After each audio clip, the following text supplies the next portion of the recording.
For the Rural Radio Network, I'm Joe Gangwish. We are at the Governor's Ag Conference for 2014. Steve Nelson is with us from Axtell, president of Nebraska Farm Bureau. And Steve, impressions so far of the conference?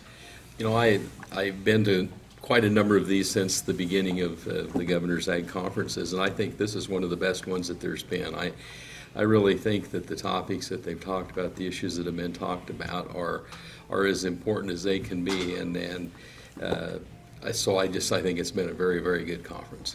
Let's talk Nebraska Farm Bureau. What are some of the main issues you guys are working on? Well, we're really working on property tax. We of course, it goes back to the really a year ago, and there were proposals made, and in the end, the legislature appointed the Tax Modernization Committee, and then that's led to a lot of discussion about property taxes, and we've had a lot of involvement in that, and our members continue to tell us that that's the most important tax issue there is to deal with property taxes. And so last summer we put together a really extensive plan really to look at balancing the three-legged stool, so the income tax, sales tax, and property tax, and put together a significant plan that address that. What we're working on today are bills that have some of those proposals in that, and the main one would be reducing ag land values from 75% to 65%.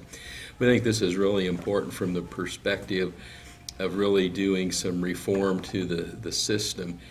Some will argue that, well, everyone doesn't have the same benefit from that, or that there are areas of the state where there's may not be any benefit from that. But from a structural standpoint, it sets us in the right direction towards correcting the imbalance that's out there. Over 44% of the taxes paid in the state go to property tax, and farmers and ranchers are paying a significant portion of those. So that's the part that we've really been pushing on. We've also been working then to and would support additional money in the existing property tax credit program, but there only about 30% of that money goes to agriculture. So our estimate is that 65 to 75% proposal is worth about $100 million of tax relief within that reform. So that would take about $300 million in the property tax credit program. No one's talking about numbers that big. So we really want to push on this 65 to 75 or 75 to 65% piece. Well, they've got to be happy because the governor seems adamant on getting something done on property taxes.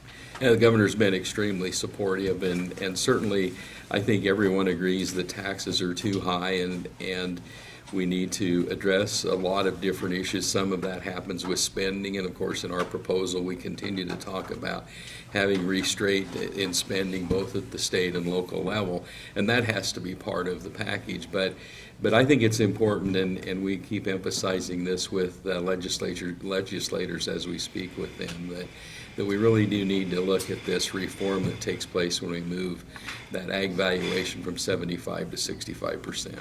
Also, other issues that you can talk about?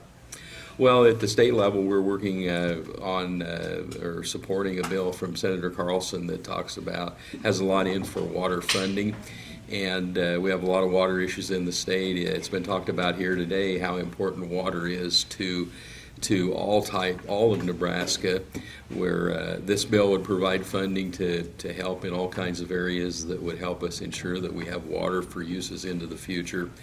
And the price tag was very high when the bill was first introduced, but there are lots of needs as well. The money part of it has been lowered down and structured a little bit different than the original bill. I think it's still a very good step in the right direction, so we're strongly supporting that as well. What's the meat of that bill? What would you like to see accomplished? Well, it really covers about every water issue that you can imagine. So in over-appropriated basins, it might be used to deal with those issues. That kind of funding could be used for flood control issues in our most urban areas of the state. So it really covers the gamut of the water issues, and those issues are, depending upon where you're at in the state, are of high importance to people in those local areas.